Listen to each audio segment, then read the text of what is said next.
헌장 필수 변경사항. 여러분의 찬성 투표가 중요합니다.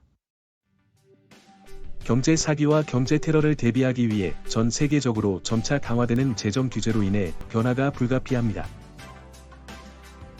2023년 초, 스위스는 새로운 자금 세탁 방지 규정에 따라 자국 밖으로 자금을 받거나 보내는 단체, 심지어 자선이나 사회적 목적을 위한 조직의 경우에도 현지 상업등기부에 등록되어야 한다는 새로운 법을 도입했습니다. 준수 마감일은 2024년 7월 1일입니다.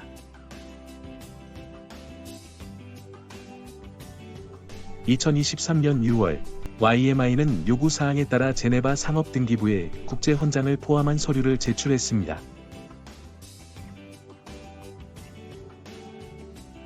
그러나 등록 신청이 거부되었습니다. 산업등기소와 현지 법률사무소는 우리의 국제헌장과 관련하여 등록 거부의 이유를 설명하며 몇 가지 주요 문제점을 확인했습니다.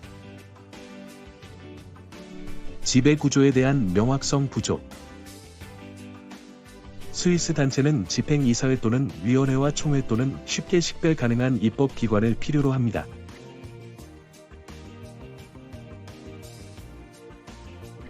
YMI의 재정 자원에 대한 미약하고 불완전한 정보.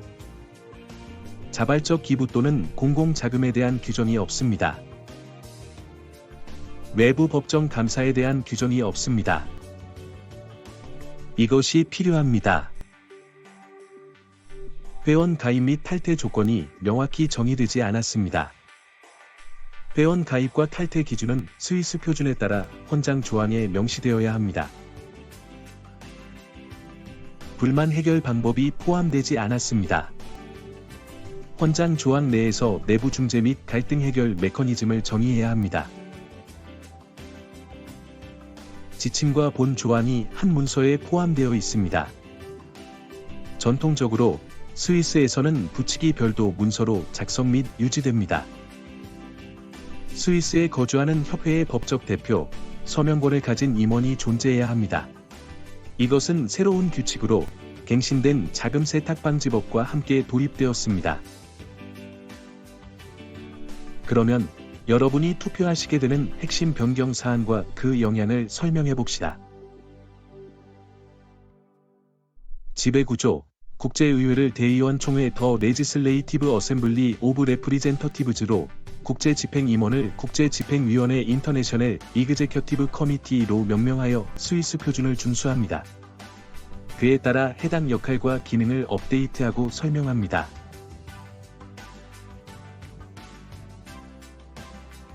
스위스 당국이 우리에게 일부 리더십 용어를 변경하도록 요구한다는 사실을 이해합니다.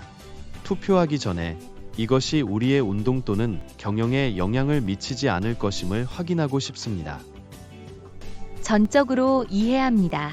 문서를 살펴보았으며 이러한 변경 사항이 YMI 전통과 정신을 위협하지 않음을 확신합니다. 그렇다면 우리 리더십에 어떤 변화가 있을까요? ICM과 IEO 간의 권한 분리가 명확해졌습니다. 찬반 동수가 발생하는 경우 국제총재는 더 이상 결정적인 투표권을 가지지 않습니다. 대신 동의안은 통과되지 못할 것입니다. 국제집행임원이 서로 다른 지역 출신이어야 한다는 새로운 규정은 각 지역의 대표성을 보장하는 데 도움이 될 것입니다. 국제의회 구성에 관한 내용은 어떻습니까? 영 ICM 제도가 없어지는 것을 포함하여 변화가 있다고 들었습니다. 네, 그렇습니다. 영 ICM 의석 예약 제도는 없어지지만 우리의 클럽들이 그 포지션에 적절한 사람들을 지명하는 것에는 변화가 없습니다. 특정 연령 그룹을 염두에 두고 의석을 배정하는 것은 기회의 평등 개념에 반하며 좋은 후보자들의 기회가 제한될 수 있기에 영 ICM 제도는 없어집니다. 후보 지명은 굿스탠딩 클럽이면서 국제 문제에 대한 투표 자격이 있는 클럽들만 참여할 수 있다고 이해했습니다. 네, 맞습니다. 의원을 지명하는 것은 엄숙하고 매우 중요한 일입니다. 회원 자격을 충족하는 강력하고 활발한 클럽들이 지명권을 가져야 한다고 생각합니다. 맞습니다. 이해할 수 있습니다. 또한 국제사무총장이 IEO의 구성원이 된다는 것은 중요한 변경 사항으로 보입니다. 스위스 당국은 이제 적어도 스위스에 거주하는 한 명의 임원이 협회의 법적 대표이자 서명 권한을 가지고 있어야 한다고 주장합니다.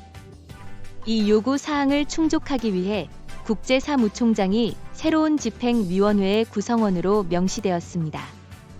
그러나 국제사무총장은 투표권은 없습니다. 따라서 실제로 현재보다 더한 영향력이나 권한을 가지지는 않습니다. 더 알아야 할 것이 있나요? 재정 관련 회원들의 국제 회비가 조직 운영의 자원이며 프로젝트와 프로그램을 위한 자발적인 기여가 있다는 것, 공공 자금에 대한 규정을 추가했습니다. 이제 클럽이 납부하는 국제 회비가 YMI의 운영 예산으로 구성됨을 명확히 명시했습니다. 프로그램 및 프로젝트 기부금이 인정된 수입원으로 추가되었습니다. 또한 공공기금을 포함하는 조항이 추가되었습니다. 그리고 무엇이 더 있나요? 회원 가입 조건을 명시합니다. 이것은 나의 클럽 수준에서 특히 관련이 있겠군요. 네, 물론입니다. 그러나 개정된 헌장을 읽어보시면 아무것도 바뀌지 않은 것을 알 수 있을 것입니다. 다시 말하지만 우리는 헌장이 스위스 단체 법을 준수한다는 것을 보장해야 했습니다. 따라서 일부 지침은 조항으로 변환되었습니다. 일부 규칙과 관행은 다른 문서, 예를 들어 클럽 헌장 인증서 같은 것에서 가져왔습니다.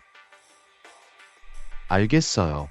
이제 투표하는 것이 그렇게 두렵지 않은 것 같습니다. 감사합니다. 더 알아야 할 사항이 있나요? 불만 해결 절차를 개요화합니다. 이제 헌장에는 갈등을 해결하기 위한 포럼과 단계를 보여주는 조항이 있습니다. 스위스 당국이 요청한 것이며 이는 분쟁과 분열이 발생할 경우 명확성과 구조를 제공하게 됩니다. 제공된 배경 문서를 읽고 충분한 정보를 얻으세요. 충분히 이해하고 투표하는 유권자가 되십시오. 기타 사항으로 부동산 소유권과 관련된 부동산 관련 조항을 새로 추가하고 관련성이 없다고 판단된 지역 사무실 관련 조항을 폐지했습니다. 이 중요한 과정에 참여하고 IMI가 안전하고 강력하게 두 번째 세기로 나아가는데 도울 수 있게 되어 기쁩니다. 기억하세요. 세계 지향의 비영리 협회로서의 국제와이즈맨의 법적 지위를 보존하고 모든 권리와 면세를 포함한 혜택들을 유지하기 위해 제한된 변경 사항을 승인하는 것이 중요합니다. YMI는 여러분과 여러분의 지지에 의지하고 있습니다.